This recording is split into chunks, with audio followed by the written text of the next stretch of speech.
Hello, fellow classmates. My name is Carrie Gruey, and I am in the Coaching for Leadership group and was assigned the force field analysis for my coaching technique. I will now begin to explain to you some of the background behind the analysis and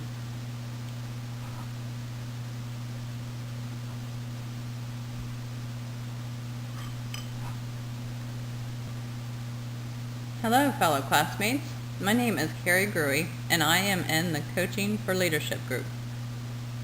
And that group was assigned the force field analysis for our coaching technique.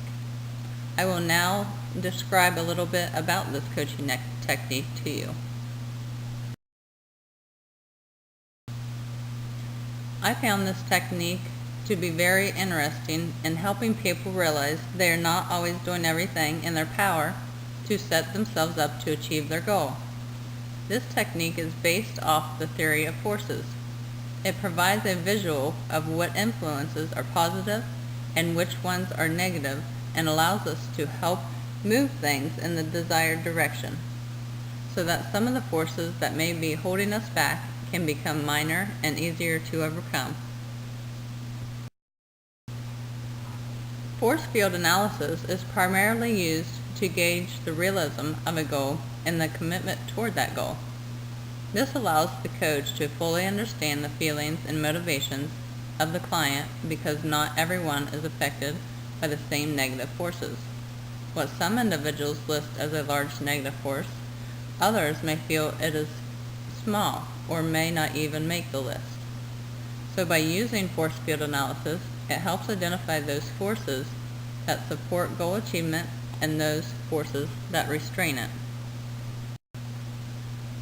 Please see the next slide to view the illustration and description of how the force field analysis works. This illustration shows an example of how force field analysis can be applied to situations. First, you write down the goal statement with a vertical line beneath it. Next, you will draw an arrow pointing into that vertical goal line with hindering forces on the left and helping forces on the right. The hindering forces should be drawn in red and the helping forces in green to create more of a visual.